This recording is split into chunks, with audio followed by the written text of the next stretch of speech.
Morning, everybody. I wanted to mention this. This is big news. The United We Roll convoy is kicked off, and there are lots and lots of trucks. And this is a 16-minute video with interviews and all sorts of interesting stuff.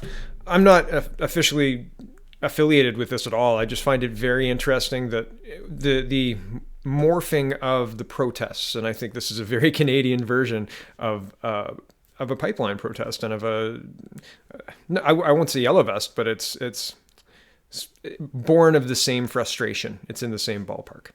Interesting stuff, and I'm glad people are fighting back in the nonviolent way to demonstrate that Canadians are fed up with this absolute garbage government. How garbage? Who else can you throw under the bus? But first, they're policing words and everything in schools. Here's a Manitoba school, and this is a school teacher here posing with MP Candice Bergen. Sorry, not PM Candice Bergen. Wouldn't that be wonderful? MP Candice Bergen. And the sign says, "Trudeau is just the worst." And the headline says, "School Division looks into social media post insulting Justin Trudeau." And it says, Prairie Rose School Division says it's investigating an incident where a teacher posted a photo to Facebook insulting Prime Minister Justin Trudeau. The photo was taken after an I Love to Read Month event at the kindergarten to grade 12 school in Miami, Manitoba. Conservative MP Candice Bergen was at the event, and the school's physical education teacher, Brent Unroe, tells CTV News that he asked for the photo as she was on her way out while Unroe was in between classes. And in it, the two hold signs together that read, "Trudeau is just the worst." Speaking with the CTV News by phone, Unroe said in hindsight he should not have posted the photo and that he removed it from school media about 3 hours after about 3 hours. He went on to say that he doesn't consider himself political and that he was not trying to push a political agenda on any students. Bergen also posted the photo to her Instagram account with the caption, "Constituent, if I make a sign that says how I feel about Justin Trudeau, would you hold one of them with me and share it?" Me, of course. A lot of people feel the same way you do, Brent. When asked about the decision to take the photo in a school full of students, a representative for Bergen's office wrote, quote, "As a member of Parliament, MP Bergen is often asked to reflect the constituents' views, including their increasing frustration with Justin Trudeau's record as Prime Minister." Ms. Bergen's commentary that accompanied the attached Instagram post speaks for itself. She has nothing further to add. The Instagram post has since been deleted. So I used to work in education. I worked in education for 15 years. The indoctrination is real. And it would be no problem if this said Andrew Scheer is the worst and this was a Liberal MP. I'm sure it would be a viral video and everybody would be happy about it. And, the news would be reporting how brave the teacher is or something to that effect. So I find it really interesting that they're starting to extend their groupthink out of the schools and saying, how dare you for posting this in a school? You can't possibly do that. Schools are apolitical, unless you're talking about gender theory, in which case we are very lefty and we believe in socialism and we will teach the children what we believe, right? That's what I heard from some Ontario school teachers shortly after the Doug Ford rolled back the changes in the sex ed curriculum that were terrible. I found all of the politicization, of that so interesting because it weaponizes the kids. It weaponizes the children. And they're used as pawns to drive a point home. They're saying this is so beyond the pale because this very benign sign, Trudeau is just the worst. I say that on my show most days because he is the worst. Because what he's doing is the worst. And putting a sign up in a school is a very small thing, especially when the picture's snapped and moved on. This is like 10 seconds in the school hallway, really. This is not a big deal.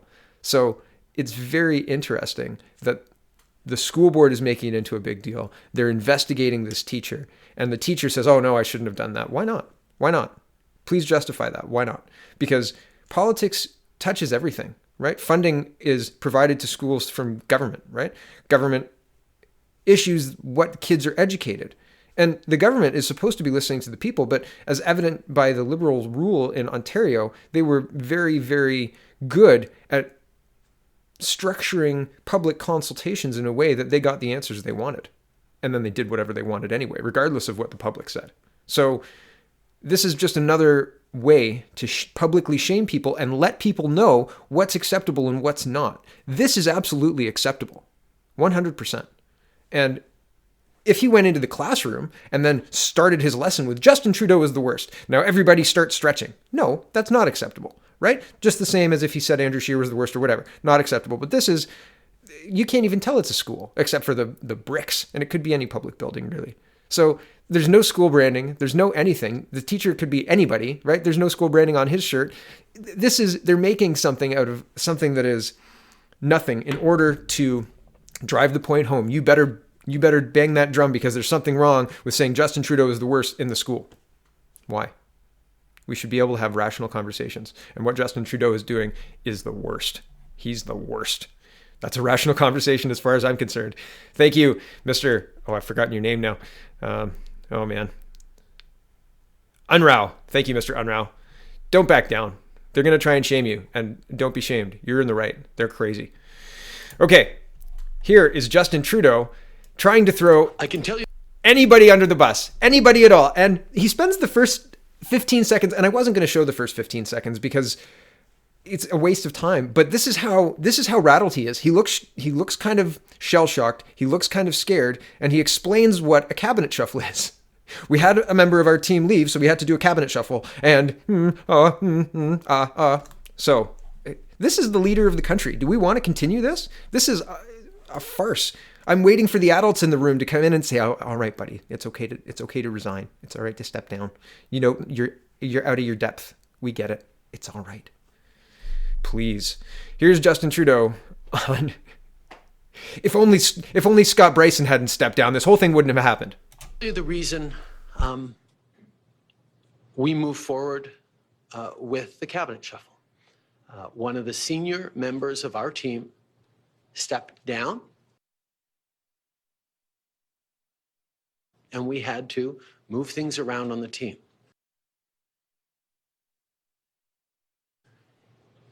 If Scott Brison had not stepped down from cabinet, Jody Wilson-Raybould would still be Minister of Justice and Attorney General. Man, that's Scott Brison. What a guy. Here's the National Post reporting when he stepped down. Scott Brison resigning from Trudeau's cabinet and won't seek re-election in October. Ottawa. Scott Brison is quitting his political career he loves to spend more time with a cherished family. The politics made possible. This was posted January 10th, 2019. Oh, isn't that nice? Getting out of politics, getting out of Dodge.